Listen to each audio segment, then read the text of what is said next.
graça e a paz do nosso Senhor e Salvador Jesus Cristo esteja a reinar em cada vida, cada coração, em cada família que está nos assistindo. Nós louvamos a Deus por sua vida, nós louvamos a Deus por sua vida que orou, né? Glória a Deus, nós estamos de volta com os nossos estudos. Toda honra e toda glória seja dada ao Senhor, mas também a nossa gratidão a você que orou. Graças a Deus, todos os problemas foram resolvidos para a honra e glória do nosso Deus. E nós estamos aqui sendo instrumentos na mão de Deus para abençoar a sua vida e a sua família. Então, nosso muito obrigada à Igreja Batista Sinai de Almadina, à Associação Batista Grapinense, a você que nos assiste, que orou, que Deus abençoe grandemente a vida de vocês. Como nós costumávamos fazer e agora nós estamos retornando, nós estamos fazendo o estudo da revista Visão Missionária. E agora nós vamos iniciar a série de estudos com a revista do quarto trimestre. Se você ainda não adquiriu a revista Visão Missionária, adquira, né? Entre no site da União Feminina Missionária Batista do Brasil, entre na loja e adquira a sua revista, porque os artigos, os textos estão assim maravilhosos, né? A coletânea de textos da revista está muito, muito boa mesmo. Nós estaremos trabalhando hoje, né? Falando um pouquinho sobre o que pode acontecer, quais são as perspectivas para quando acabar esse momento que nós estamos vivenciando. É um artigo do pastor Gilton Medeiros. Mas antes de mais nada, eu queria que você fechasse seus olhos e elevasse seus pensamentos a Deus, a sua voz a Deus. Agradeça a Deus pelo seu dia, agradeça a Deus pelo dom da vida, agradeça a Deus por tudo que Ele tem feito em nossas vidas e por tudo que Ele tem a fazer, né? Vamos estar orando ao Senhor. Santo eterno Deus, Pai amado, glorificado Senhor, exaltado, ó Deus, seja o teu nome sobre toda a face da terra. Senhor, muito obrigada mesmo pelo dia que tu nos deste, pela oportunidade, Senhor, de estarmos de volta, Senhor. Nós sabemos, ó Pai, que todas as coisas cooperam para o bem daqueles que te amam e que nós estamos aqui porque tu nos abençoaste, ó Deus. Fosse, ó Pai, Jeová Jireh, abriste porta, Deus, onde não tinha porta, para que estivéssemos aqui, fazendo a tua obra. Usa, Senhor, como um instrumento nas tuas santas mãos, que eu não venha falar nada de mim mesma, mas unicamente usada por ti. Abençoa, Deus, grandemente a cada família, a cada lar, a cada pessoa que está nos assistindo. Senhor, muito obrigada pelas bênçãos que tu tem derramado sobre as nossas vidas. E abençoa, Deus, continua abençoando a cada família. Tu sabes, ó Senhor, quais são as necessidades, ó Senhor, de cada um. E atende, ó Deus, conforme o teu querer, conforme o teu efetuar, porque a tua vontade para as nossas vidas, ela é boa, perfeita e agradável. Muito obrigada, Deus, por tudo. É o que nós te pedimos, em nome de Jesus. Então, como nós falamos, nós vamos iniciar a nossa série de estudos da revista Visão Missionária, desta feita o quarto trimestre de 2020, artigo escrito por o pastor Gilton Medeiros, intitulado Depois que a Pandemia Acabar. Depois que a pandemia acabar. Queridos, quem recebeu as primeiras informações sobre o novo coronavírus ainda no final de 2019 não poderia imaginar que 3 meses depois o número de infectados no mundo chegaria a mais de 190 mil pessoas em todos os continentes, com exceção da Antártica. E no Brasil, as primeiras ações ligadas à pandemia do Covid-19 começaram em fevereiro. Quando eu ouvi falar de Covid, eu imaginei assim, isso está tão longe, não vai chegar aqui, né? Mas aí, em fevereiro, nós já tínhamos no nosso país com a repatriação dos brasileiros que viviam em Wuhan, uma cidade chinesa que foi epicentro da infecção. 15 dias depois, nós tivemos a primeira confirmação de contaminação, quando a Europa já confirmava centenas de casos, já encerrava, já encarava muitas mortes decorrentes à Covid-19, nós tivemos o primeiro caso confirmado no Brasil. Mas hoje o Brasil já ultrapassa a casa de 5 milhões de infectados, mais de 150 mil pessoas já vieram a óbito por conta da Covid-19. E a pergunta é: o que acontecerá quando a pandemia acabar? O que vai acontecer, né, quando esse estado que nós estamos de confinamento social, apesar de que, por conta das eleições, né, nós temos aí visto muitas aglomerações, mas a sua maioria, a população, ela se encontra ainda resguardada, porque o vírus está aí, não acabou. O vírus está aí, não acabou. Então, qual será a nossa realidade? O que acontecerá com nós, que somos sal da terra e luz do mundo? A Bíblia nos diz, queridos, a Bíblia nos diz, Jesus Cristo estava fazendo o sermão do monte, né? E aí Jesus Cristo começa a falar: bem-aventurados sois vós, quando vos injuriarem, perseguirem. Olha, bem-aventurados, bem-aventurados. Jesus Cristo começa a falar as bem-aventuranças. E depois o Senhor, no versículo 13 de Mateus 5, né, o versículo 13 até o versículo 16, Jesus Cristo diz assim: olha, vós sois o sal da terra. E se o sal se tornar insípido, o que há de salgar? Para nada mais presta, senão para se lançar fora e ser pisado pelos homens. Vós sois a luz do mundo. Não se pode esconder uma cidade edificada sobre um monte. E aí ele continua: nem se acende uma candeia e se coloca debaixo do alqueire, mas no velador, e dá luz a todos que estão na casa. Assim, queridos, resplandeça a vossa luz diante dos homens, para que vejam vossas boas obras e glorifique a vosso Pai que estás no céu.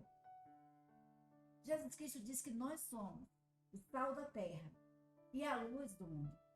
E analisando esse texto, pesquisando, né, eu falei assim, mas qual o contexto? Eu queria saber a importância do sal, porque nada na Bíblia é por acaso. E quando Jesus Cristo falava, ele sempre estava utilizando de parábola, de metáforas, e ele se utilizava de exemplos que eram conhecidos pelas pessoas daquela época.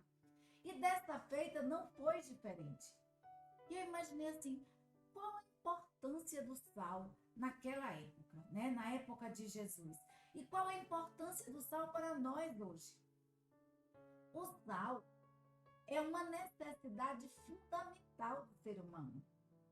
E ele tem sido usado, queridos, desde os tempos antigos, em muitas coisas, em muitas culturas, como tempero, como conservante, como desinfetante, como componente de ofertas cerimoniais, como unidade de troca. O sal, ele é responsável pela troca das células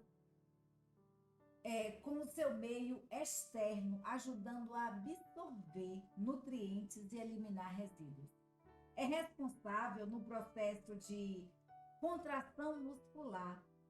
E ainda o homem precisa do sal para o seu crescimento e para o equilíbrio de eletrólitos, né? De eletrólitos. Então o homem ele necessita de sal. O sal ele é vital ao ser humano. E Jesus Cristo diz assim: olha, vós sois o sal da terra. Vocês são vitais aqui na terra. Vocês dão energia. Vocês dão crescimento. Vocês conservam. Vocês são os nutrientes necessários aqui na terra. Foi isso que Jesus Cristo estava falando. E da mesma forma, a luz ela faz toda a diferença. A luz faz toda a diferença em nossas vidas. A luz ela é essencial. E aí a gente pega aqui a luz solar, né? E quem tem deficiência de vitamina D sabe o quanto a luz solar é essencial para a vida humana. E essa luz que nós temos aqui, né, em nossas casas? Já pensou se estivéssemos no escuro? Você só estaria ouvindo a minha voz ou nem sequer ouvindo a nossa voz, né? Porque não teríamos internet, não teríamos computador, porque estávamos sem energia. E Jesus Cristo fala que nós somos a luz, e a luz ela faz a diferença, queridos, em meio às trevas. A luz ela faz a diferença em meio às trevas. E a luz ela é essencial à vida humana. Então, quando Jesus Cristo diz assim, olha, que nós somos o sal da terra e a luz do mundo, ele quis dizer o seguinte, que nós precisamos fazer a diferença aonde nós estivermos. Nós precisamos fazer a diferença. Quão relacionados com o mundo os discípulos de Cristo estão. O sal, ele combate, né? Ele combate a deteriorização deste mundo pelo poder do Espírito Santo que habita em nós. E como luz, nós somos, né, a condução em meio às trevas. Então, como luz, nós devemos promover a bondade, a paz, a verdade do Evangelho. Então, quanta responsabilidade e oportunidade o cristão tem no mundo.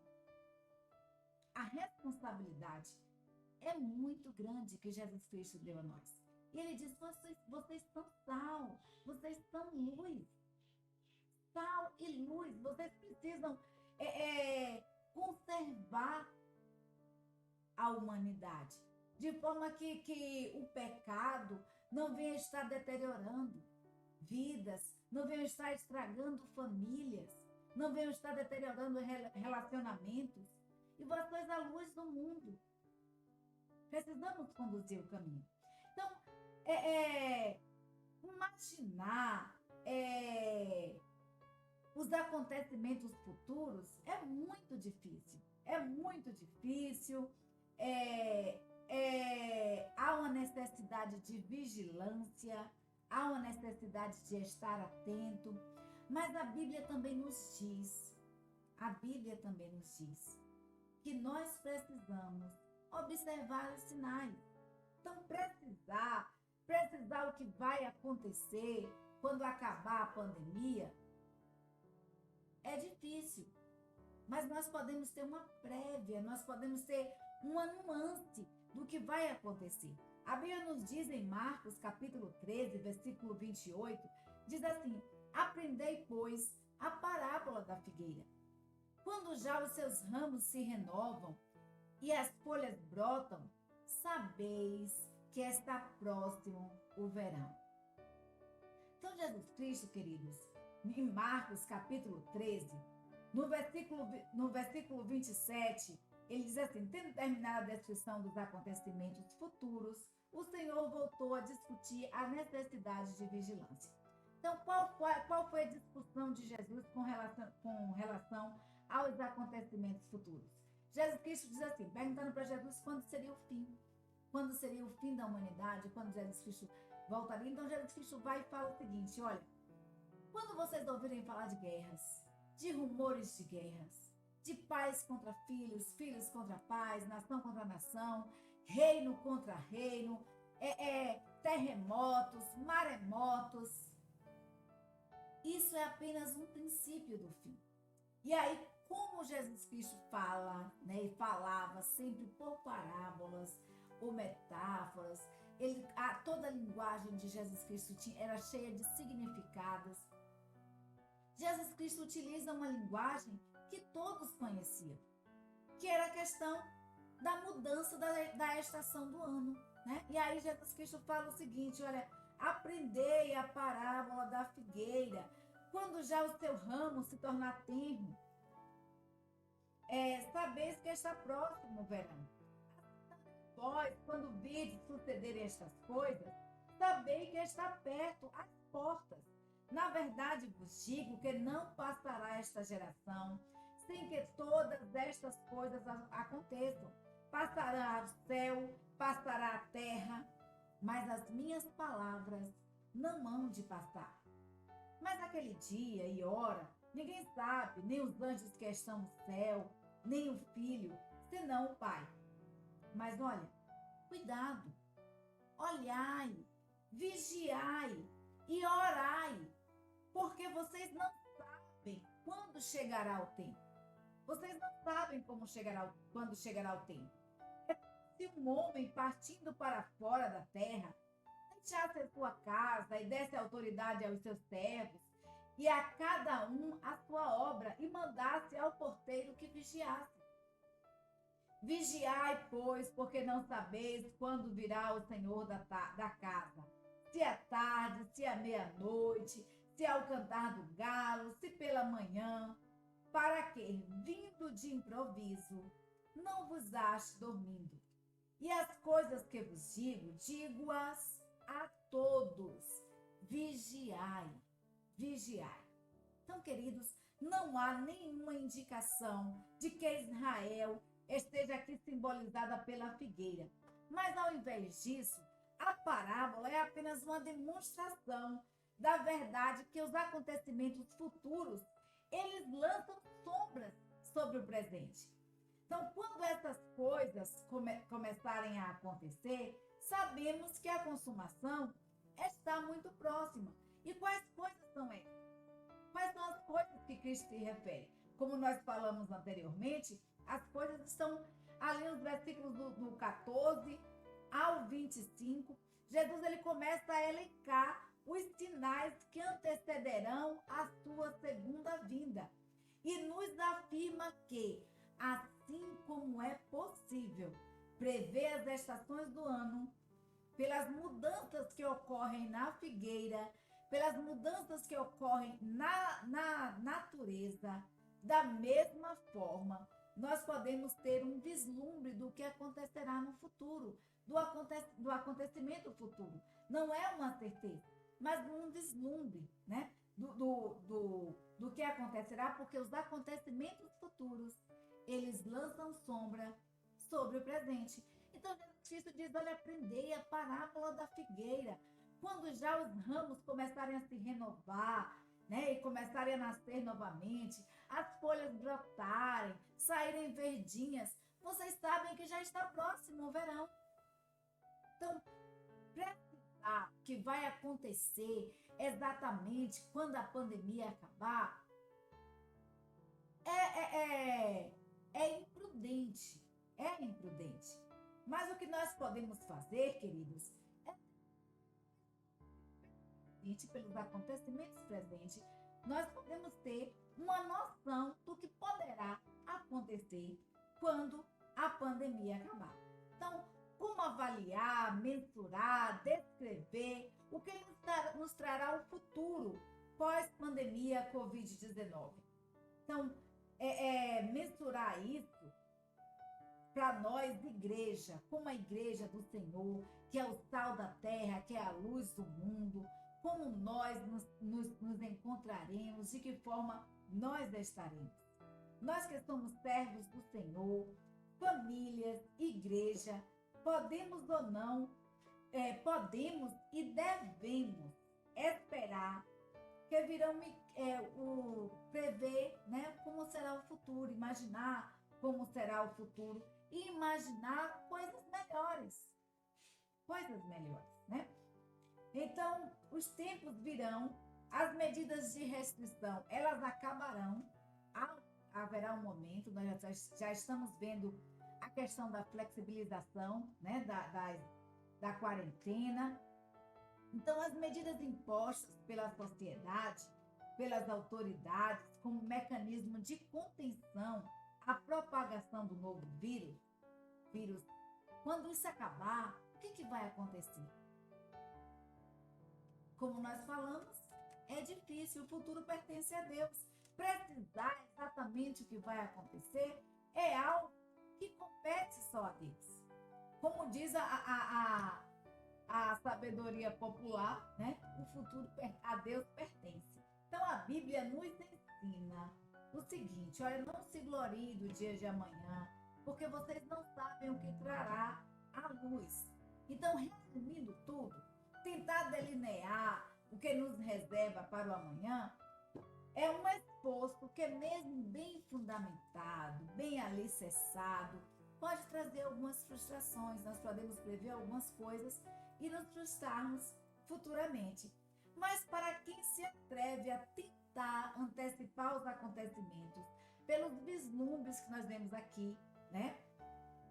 Aí o autor, ele diz o seguinte, Pastor Medeiros diz o seguinte: olha, que vocês estejam munidos de sabedoria, de prudência e da máxima humildade que requer, seguindo a orientação de Jesus, atentos aos sinais, atentos à parábola da figueira.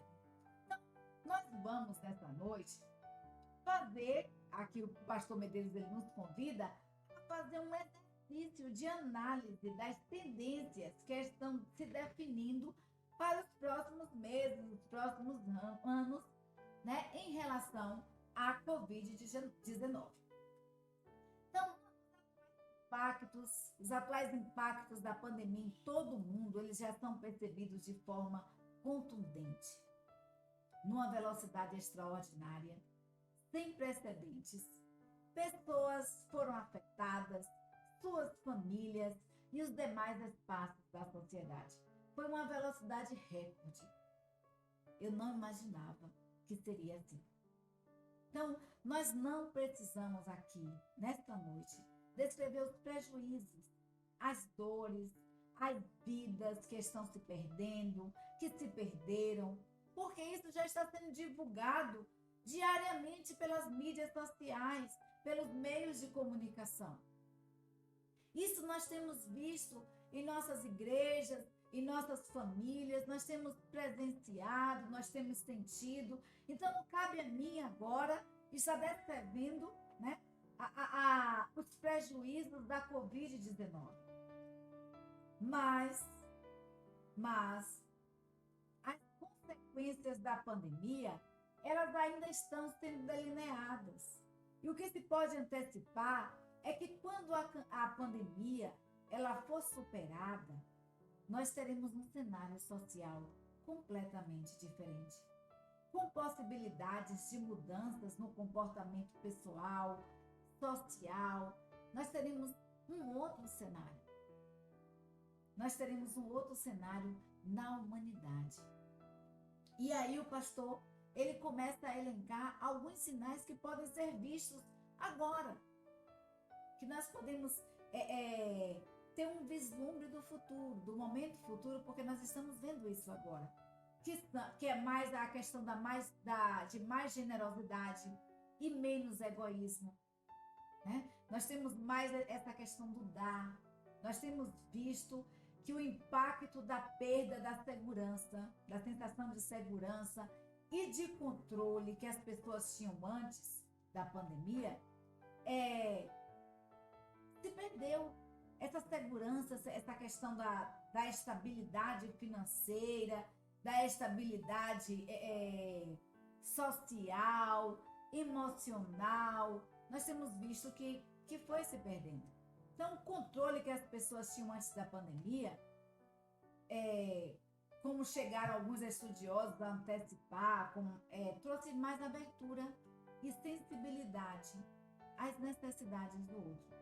Nós passamos a ver com maior amor a necessidade do nosso próximo, porque muitas vezes nós passamos por aí, nós sentimos isso na nossa família, nós sentimos isso conosco mesmo.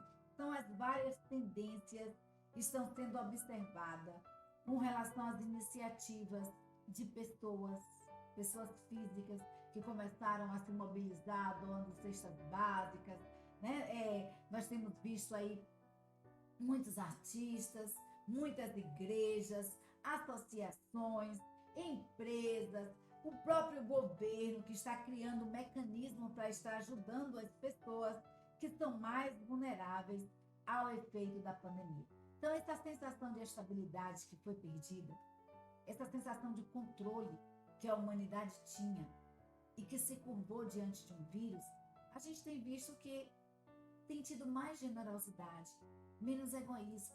As pessoas têm deixado de ser tão voltadas para si, tão voltadas para si mesmas. E isso pode ser uma tendência, né, que o pastor Medeiros disse assim, que a humanidade terá no mundo pós-pandemia. A outra coisa que pode ser observada é com relação à atenção ao que é essencial, a dar menos valor à questão supérflua. Quantas pessoas deixaram de comer para comprar roupas, sapatos, vestidos, né? Quantas pessoas deixaram de estar em casa, estar com o outro, para estar investindo em coisas que são passageiras. E com a pandemia nós aprendemos a valorizar o que é essencial para as nossas vidas, o que é realmente importante, o que é realmente necessário para nós. A pandemia fez com que muitos percebessem que estavam entretidos com coisas supérfluas da vida.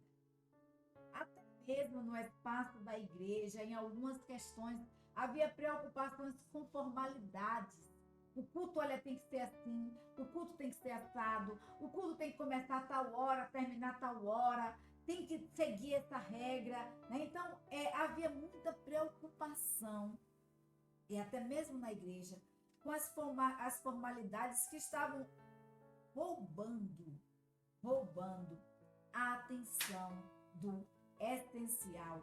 E o que seria essencial seria valorizar a presença de Cristo, valorizar as pessoas que estão conosco, valorizar as suas necessidades. A outra questão, queridos, que pode ser observada é com relação ao valor que nós passamos a dar às amizades reais e menos importância às nossas amizades virtuais. Nós fizemos já um estudo aqui anteriormente falando sobre amizades verdadeiras, né? E nós comentamos que amigos virtuais nós temos muitos. Eu tenho mais de 1000 amigos virtuais. Mas amigos reais, aqueles com os quais nós podemos contar, é difícil. É difícil.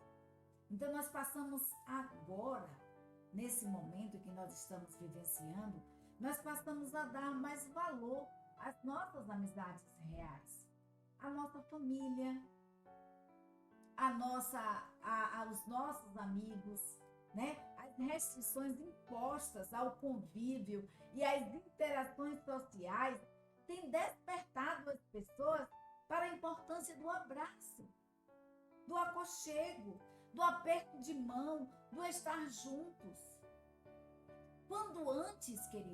Quando antes da pandemia, muitas famílias estavam o quê? Sentadas, muitas vezes na mesa, e o celular ao lado. Quantas vezes você não passou horas e horas sentado com pessoas, com amizades reais, com pessoas com as quais muitas vezes você não via há alguns dias, mas chegou e estava ali no WhatsApp, no Facebook, nas redes sociais, estava com o celular na mão, com o computador na mão e não valorizava tanto a presença daquela pessoa.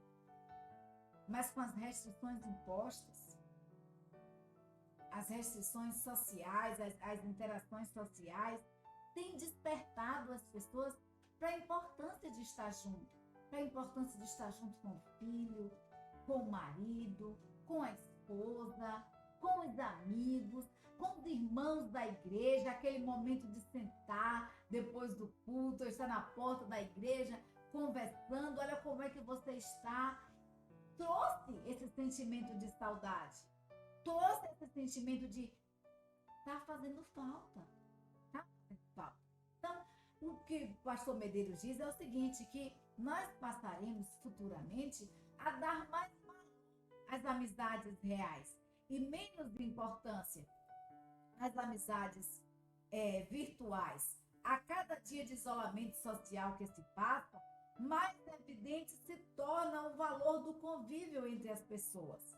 Como consequência, cresce também a percepção de que as amizades virtuais, embora elas tenham o seu valor, embora os nossos amigos virtuais sejam muito importantes, embora nossas conversas virtuais, as nossas videochamadas sejam maravilhosas, elas não substituem o estar junto, o estar lado a lado.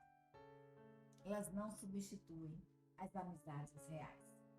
Nós também veremos, o pastor coloca aqui, que nós veremos mais igreja e menos templo. É uma outra forte tendência para o futuro, a valorização de ser igreja do Senhor. A Bíblia nos diz que nós somos templo do Espírito Santo de Deus, e a percepção de que a vida cristã não pode se resumir apenas às atividades do templo, como ritual. Olha, eu vou de um culto terça, quinta, sábado, domingo de manhã, domingo à noite. Né? Nós passamos, com as restrições impostas pela pandemia, a valorizar a ser igreja, a estar junto com a família em oração, a buscar a presença de Deus, a orar, a fazer os cultos domésticos, porque como as igrejas estavam fechadas e agora mesmo retornando, ela retorna com algumas restrições, nem todos podem estar no templo. Então, queridos, houve a redescoberta da importância dos cultos nos lares, da comunhão em família. Mostrou sim que é possível, com as limitações, cultivar disciplinas espirituais de uma vida consagrada. Então, se muitos, e há também uma exceção, nem todos aqueles que deixaram de frequentar os cultos continuaram firmes na fé, porque na verdade a igreja era mais um ritual. Não havia percepção de que somos templo, somos igreja do Senhor. Eu sou casa do Senhor, você é casa do Senhor. E esta percepção fez com que nós valorizássemos mais a nossa comunhão com Deus, que nós valorizássemos mais estar na presença de Deus, conviver com o Senhor lado a lado. E outra tendência que o pastor elenca aqui é que nós teremos mais humildade e menos prepotência. Nós estamos vivendo, queridos, no mundo pós-modernidade, né? Nós estamos vivendo na modernidade líquida. As pessoas se achavam donas de si, donas de tudo, prepotentes, autossuficientes. E aí, toda a humanidade se curvou diante de um vírus. E nós temos visto aí que já há uma segunda onda em alguns países, já volta-se a restrição. Então, para alguns especialistas, a Covid-19 gerou impacto nocivo para os países e suas populações pior do que uma guerra. O FMI, Fundo Monetário Internacional, em seu relatório de 14/4/2020, divulgou a projeção daquele momento para a economia global, com a estimativa de que o Produto Interno Bruto, o PIB global, recuaria em 3%, quando a previsão anterior era de alta de 3,3%. Isso significa que, em termos econômicos, 2020 será o pior ano desde a Grande Depressão de 1929. Aqui no Brasil, por exemplo, o FMI prevê que o PIB deste ano vai recolher 5,3%. Antes, a expectativa era de uma alta de 2,2%. Então, o que isso significa na prática? O que isso significa no dia a dia? Significa menos emprego, menos renda e, consequentemente, mais pobreza, mais fome, mais miséria. Será, nesse cenário, nesse difícil cenário, fica clara a percepção de que, como a humanidade, como nós, humanidade, temos sido vaidosos, orgulhosos, prepotentes, ao vermos o quanto nós somos impotentes diante de uma pandemia, diante de um vírus. E cresce, queridos, o sentimento de cultivar humildade, porque o vírus não afeta apenas a classe baixa, ela afeta rico, ele afeta pobre, ele afeta médicos, ele afeta enfermeiros, ele afeta cultos, o vírus está afetando pessoas leigas, ele afeta toda a humanidade. Toda a humanidade. E o que nós temos visto, os estudiosos afirmam, é que a humanidade passou a ser mais humilde e menos prepotente. E aí, o que é que a Bíblia nos diz? Porque nós falamos no começo, nós falamos no texto que nós lemos no começo o seguinte, que Jesus Cristo disse que nós somos o quê? Sal da terra e luz do mundo. Nós somos o sal da terra e a luz do mundo. E Jesus Cristo nos convida a fazermos a diferença.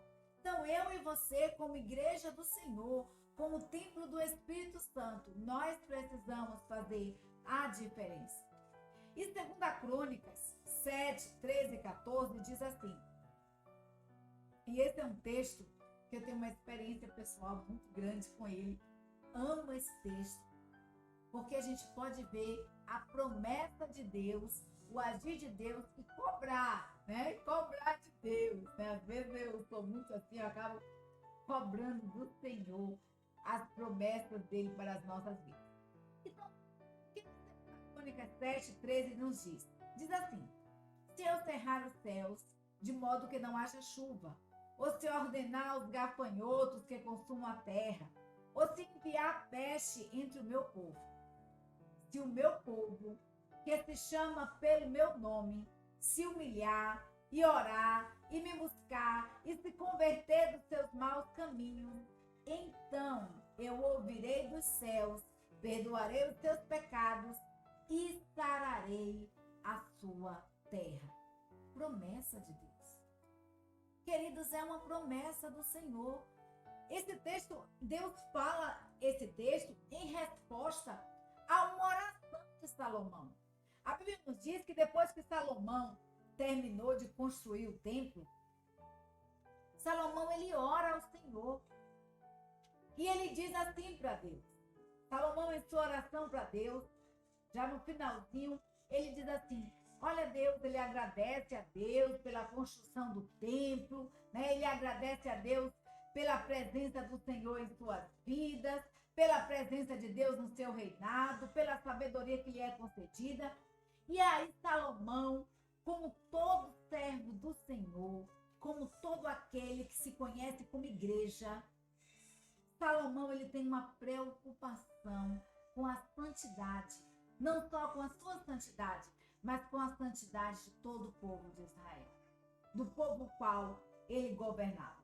Então Salomão ora ao Senhor e diz assim, Senhor, quando pecarem contra ti, pois não há homem que não peque, e tu te indignares contra eles e os entregares diante do inimigo, para que os cativarem e os leve cativeiro para uma terra remota ou vizinha. E na terra, para onde forem levados em cativeiro, se caírem em si e se converterem na terra do seu cativeiro, e a ti, Senhor, se a ti eles suplicarem, dizendo, Senhor, nós pecamos perversamente, procedemos impiamente, agimos, né? Nós pecamos perversamente, nós procedemos e agimos impiamente.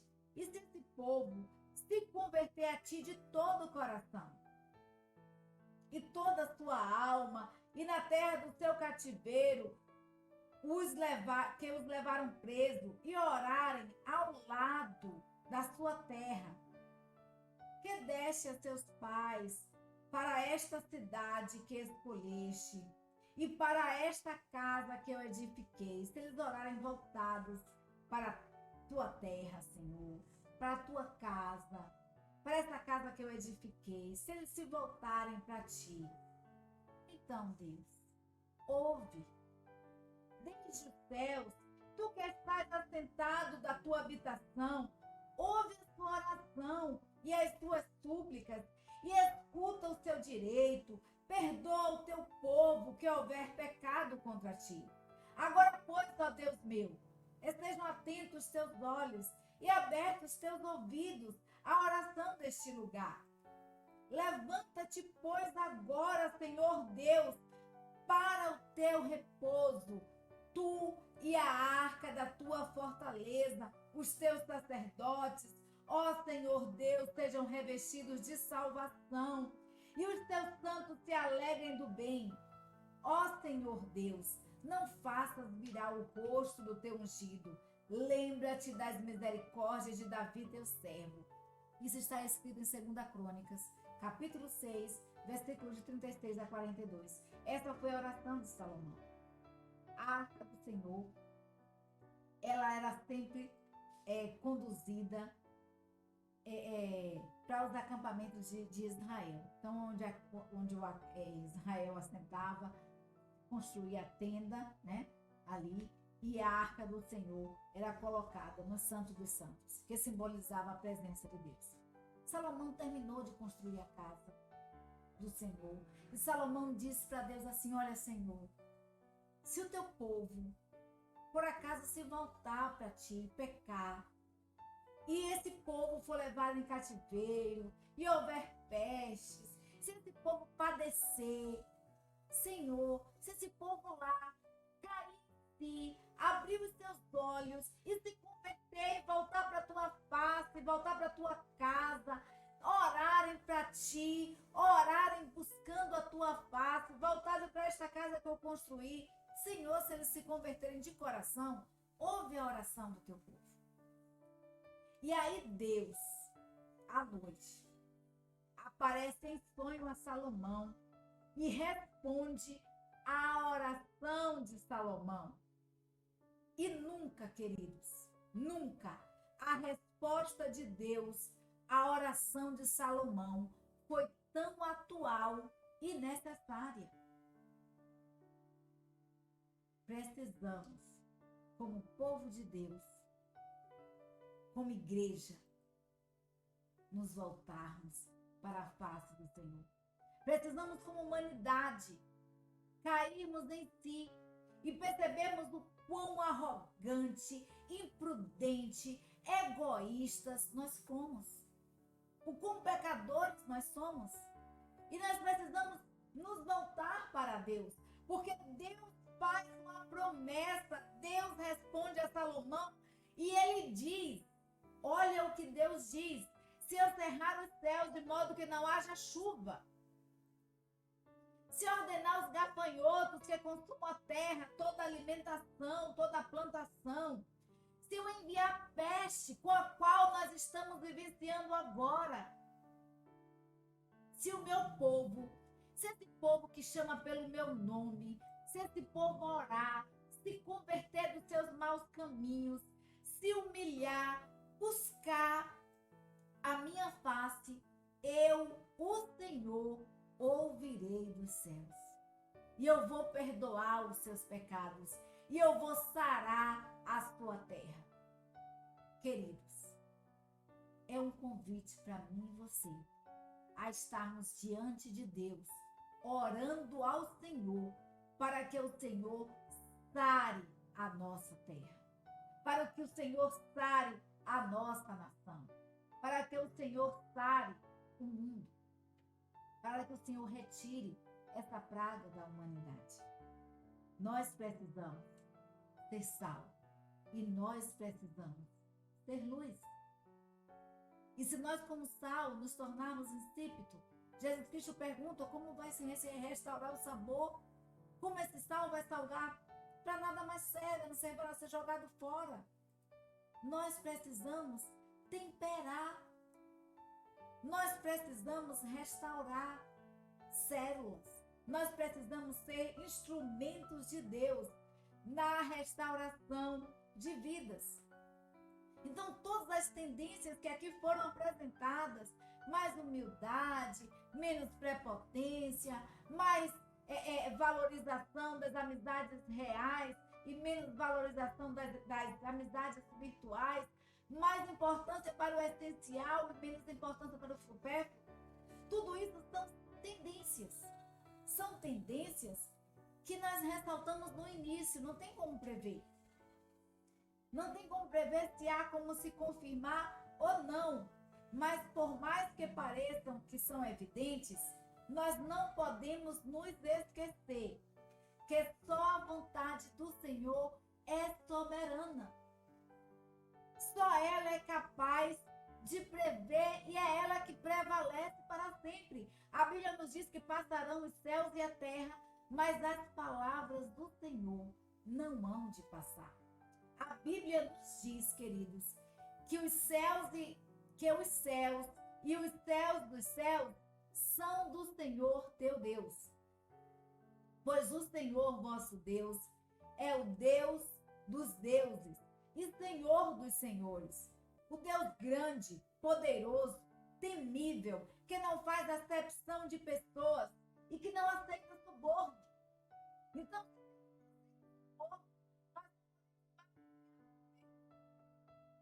eu vou fazer isso, Senhor, para o Senhor dar isso. Não, nós precisamos ter a consciência de que nós somos templo do Espírito Santo de Deus e que nós precisamos, como igreja do Senhor, nos humilhar e orar e buscar a face de Deus a todo instante, a toda vida. Então a Bíblia nos diz, a Bíblia nos afirma em Romanos 8:28, que todas as coisas, todas, sejam elas boas ou ruins, cooperam para o bem daqueles que amam a Deus, daqueles que estão chamados segundo o propósito do Senhor. Então, por tudo isso, nós devemos considerar que, mesmo que o futuro seja adverso, tudo está sob o controle de Deus. Nós não podemos nos esquecer que todas as coisas, todas, cooperam para o bem daqueles que amam a Deus e que são chamados segundo o propósito do Senhor, porque o Senhor é o Senhor dos senhores. E nós não podemos, querido, de modo algum, se o amanhã, ao contrário, nos proporcionar conquistas e vitórias inigualáveis, inesquecíveis, que nós não esperávamos. Se de repente o futuro nos reservar coisas com as quais nós nunca imaginaríamos que teríamos, nós precisamos saber louvar a Deus com confiança, com alegria, mas da mesma forma, se o futuro nos reservar coisas também que aos nossos olhos parecem que não são boas, que nos reservar situações adversas, nós precisamos também louvar a Deus e agradecê-lo por tudo, porque a Bíblia nos afirma que todas as coisas cooperam para o bem daqueles que amam a Deus e que são chamados segundo o seu propósito. E em Salmos 86, versículo 5, a Bíblia nos diz que o nosso Deus, ele é bom e compassivo, abundante em benignidade para com todos aqueles que o buscam, para com todos aqueles que o invocam. Então, vamos buscar a face do Senhor? Vamos nos voltar para Deus? Vamos nos arrepender dos nossos maus caminhos, dos caminhos torpes que muitas vezes nós temos trilhado, das murmurações que nós temos falado com a nossa boca. Vamos usar a nossa boca para abençoar, para propagar bênção, para clamar pela nossa nação, pela nossa família, pelos nossos irmãos, para buscar a face do Senhor e pedir a Deus que perdoe os nossos pecados e sare a nossa terra. Então, nosso muito obrigada. Já estamos chegando ao finalzinho. Um beijinho para cada um de vocês. Que Deus nos abençoe. Que bom, que gostoso estarmos de volta. Vocês não imaginam o quanto eu estou feliz em poder estar aqui, ser um instrumento nas mãos de Deus. Então, nosso muito obrigada. Vamos continuar orando, porque juntos, em oração, nós somos mais fortes. Deus nos convida a orarmos, nos convida ao povo dele, ao povo que chama pelo nome do Senhor, a buscar a sua face. Então vamos unidos clamar a Deus para que sare a nossa terra, porque juntos em oração nós somos mais fortes. Deus nos abençoe, uma noite maravilhosa na presença dele, uma noite de paz, tranquilidade e refrigério na presença do nosso Deus. E nós convidamos a você para amanhã, às 9 horas da manhã, estarmos mais uma vez aqui adorando ao nosso Deus, aprendendo um pouquinho da sua palavra. Dessa feita nós vamos aprender um pouquinho sobre a oração de Jesus. Eu convido a você a estar conosco amanhã às 9 horas da manhã. E à noite, às 18h30, nós estaremos juntos no templo adorando ao nosso Deus. E às 19h30, nós estaremos de forma online com o pastor Robertson Santos Costa, trazendo uma palavra de Deus para o seu coração e para o nosso coração. Nós convidamos você a ouvi-la e a ver o que Deus tem a falar ao seu coração. Deus nos abençoe. Uma semana de paz.